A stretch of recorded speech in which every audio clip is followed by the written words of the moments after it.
Hey guys, welcome back to the channel. My name is Katelyn, and today we are continuing with another episode of the 100 Dragon Challenge. Now, today's prompt, I've gotten a lot of comments on this one. I think most of them have been on Discord. I know I've gotten a couple on Twitter and YouTube for this prompt. So I thought today we would do a really beautiful crystal dragon. Now, I was really excited for this one when I saw the first couple comments on this. And I knew for sure this one had to be a full body picture. There was like no other option. I had to cover this thing in amazing crystals and jewels and stones and just cool looking stuff. I was really excited to jump in and do this guy. So with this design in general, I knew that I really wanted him to, like I said, be literally covered in crystals. I wanted every single asset, or as you could say, every single facet, every single bit of him to be covered in crystals one way or another. And I was really inspired with the idea of how crystals can kind of grow at so many different angles and shapes and just points and such. Like I did a lot of research on different crystal shapes and how they grow, and I saw there's quite a few that some of them grow in very similar directions and in similar like patches, and then others kind of grow in completely opposite directions from each other. So I thought that could work really well with designing this guy, because I imagine like his entire back is just covered in these really awesome giant crystals, and then they just grow in different like directions and have different ends and points to them. And then I was thinking while I was doing this, it'd be really nice to have a couple of different colors for each of these types of crystals. So during this sketching phase, I also was looking at a couple of different references for kind of like what colors I was envisioning and how I would segment out the different colors. So then with the head sketch done, I try to figure out how I wanted to do this body. So first and foremost, I've gotten a couple comments on this in some past videos. So I always have a mixed stance on this, but I personally see drakes as being a subset of dragons, and I think some people are gonna come like after me and get all pissed at me, but not all dragons have to have wings, guys. Like, yeah, they're technically considered drakes when they don't have wings, so if you want me to classify it, then fine, you can just act like I said drakes, but I think dragons don't absolutely have to have wings to be dragons. I see them as giant reptilian cool things that could potentially breathe fire or have some other magical ability. So for this guy, I did not add wings. I wanted him to be a land-based dragon or drake, however you want to phrase it. And I wanted him to just have a lot of really cool earthy textures to him. And I felt wings, for me, at least my design that I had in mind, didn't really lend to this well. One reason in particular was up the sides of it, I imagined putting like the geodes, you know, when you like break into a stone and you just have all those amazing crystals within the stone. I thought it'd be really cool to have a crack going down the side of him revealing a geode. Now that I'm looking at it, you could technically replicate that idea and coloring and texture with wings. And I'm excited to see what you guys do with the crystal dragon, because I bet a lot of you could nail some really cool crystal wings, but at least the design that I had in mind, I personally did not envision wings for this guy. So now with the rough sketch out of the way, it was time to jump in and try to figure out this finalized pose. So for this one, I kind of just imagined him sitting very regally and just basically looking like a bamf, like just showing off all of his different crystals and all the different facets all over him. I really wanted to get a really nice regal side pose. And then, you know, this showed off, like I was able to show off the geode, the geode, vein. That's what I was going for, like the vein of the geodes going down the sides. And then also being able to show all the very large crystals going down his back. And he just kind of had this cool air to him that I really liked with this pose. And then I got to show off all the little details, and that murdered me, guys. This video took so long to record. Like I didn't even see how long this technically was for me to draw, but I think it took me at least 6 to 7 hours-ish because of all of different crystals. Like, first of all, I sketched them all in because I really wanted to make sure that I had them right in the place that I wanted. So for sure, in the rough sketch of this pose, I wanted to make sure I put the crystals where I wanted them to be, so then the inking phase would be a lot easier. But then with that, there's so many crystals. There's so many crystals on this guy. Like, I think this is probably one of the most detailed ones I've done, except for another one coming up that you guys will see in about 2 weeks. That one was murder. That one had like so much detail, but this guy was a pretty close second, if not just as long, because, you know, even after the sketching, then we have to do all the inking. So I had to go and do the line art of all of these little crystals, which was really fun. And like, I just lost myself in it. I've been listening to the Harry Potter audiobooks, and I just got lost in just doing this inking while just tuning out to a really fun audiobook. And it was a blast to add all the little extra like details. Like I said, I had a couple of different crystal pictures pulled up that I was looking at and trying to find some inspiration in the different shapes that I saw. And then, you know, inventing some of my own shapes. Like, I didn't see a lot of naturally flattened crystals, I guess you could say. I mean, I only did a very brief Google search, so there might be some random crystal that I missed, but like on his stomach, I imagine these longer plates of crystal just basically lining his entire stomach, and I didn't really see any that grew naturally like that. Like, maybe if you polished it and like sanded it down so then it would be this more discus flat shape, then yeah, you could probably get that shape. But I didn't see that. So I thought, you know, why don't we invent some cool shapes? You know, he is a fantastical, mythical dragon. Let's just add some really cool and different shapes to all of his crystals and facets everywhere.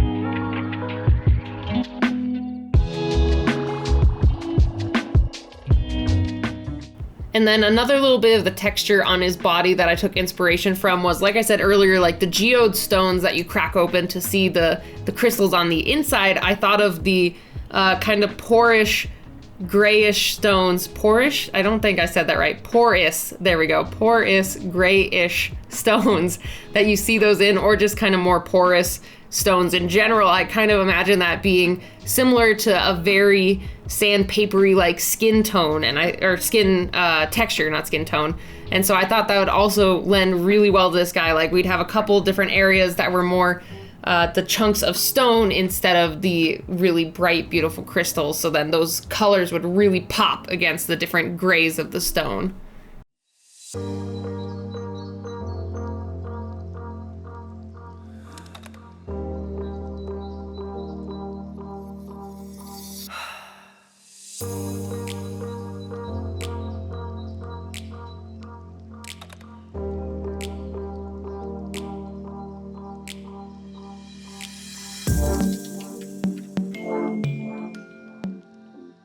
So now with the line art done and out of the way, it was time to pick some colors. So in my head, I already kind of had an idea of what colors I wanted these gems, or crystals, not gems. I wanted these crystals to be.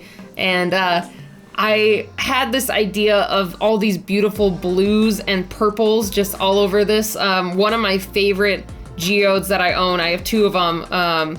I have two book stands that are these beautiful shades of blue. And then the ones that I see a lot at gem shows that I would love to own one day are the purple ones. I think those ones are gorgeous. So I knew the geode vein going down the middle, I wanted to have be purple for sure, because that's probably one of my favorite geode colorings.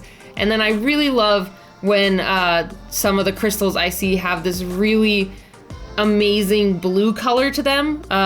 Some of them are much more translucent blue, but I wanted this one to be more of a, I guess, shiny sea blue, and I loved it. And I knew I would love the combo of the purple and the blue to give like a nice cool coloring to this dragon. I've noticed we've done a couple of cool color dragons in a row, and it's kind of interesting because honestly, when I think of drawing dragons and coloring them, I tend to lean more towards like reds and oranges, and then occasionally a green. I would say probably my top dragon colors that I've leaned on a lot in the past are the greens and reds. And it's been a nice change of pace to do this challenge. Like I said, this challenge was to make me go outside of my comfort zone and really stretch my creativity. And I don't really use these colors as much, like at least in the past I haven't. I feel I've been getting a lot more open to doing so many different and interesting colors that I probably wouldn't gravitate towards in the past.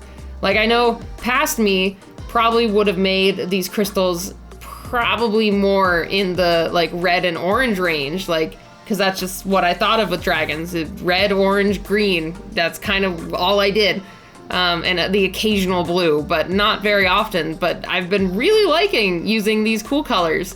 Blues and purples have been some of my new favorites to color dragons with, so that has been a very pleasant and fun surprise. And it's been nice trying a different color and a different color palette than I'm used to with coloring things. But I guess I am getting used to it because I'm using it in everything. Like there's so many cool color dragons on the channel now compared to hot color dragons. I think I need to make up for it and do some more warmer shades of dragons. And then also a quick plug real quick, if you guys would like to submit ideas for the dragons for me to draw, there's a couple of different ways you can do that. First of all, we have a Discord chat. You're welcome to join. Just when you join, just say hello, introduce yourself, maybe converse with some of our members first. And then we have a channel where you can post your 100 dragon ideas there. I check that. Along with Twitter, I have a link down in my comments below that goes to a direct post that you can reply to give some different dragon ideas. And then you can always comment here on YouTube. Like, I check the YouTube comments pretty frequently, so any of those platforms, I'd love to hear any other dragon ideas you guys have. And then if you see one down in the comments below that you really like and you would like to see me draw, make sure to give it a thumbs up. Usually the ones at the top of the comments or the top likes I tend to see quicker. So if you like one and you want to see it made, make sure to give those people a like for thinking of a really cool dragon idea.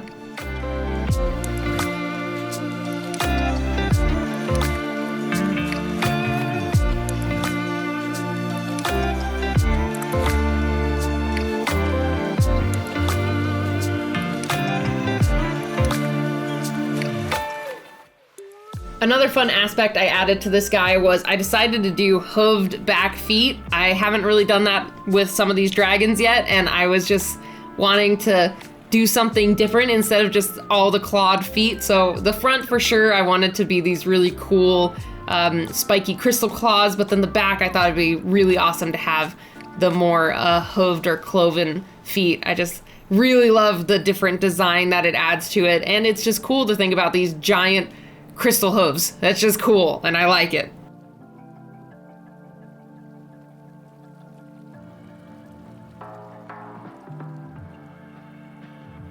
All right, we're getting really close to wrapping this guy up. Overall, really great prompt suggestion, guys. This was super fun, and I think it's gonna be really cool to see what you guys think for your crystal dragons. It's such an open-ended prompt.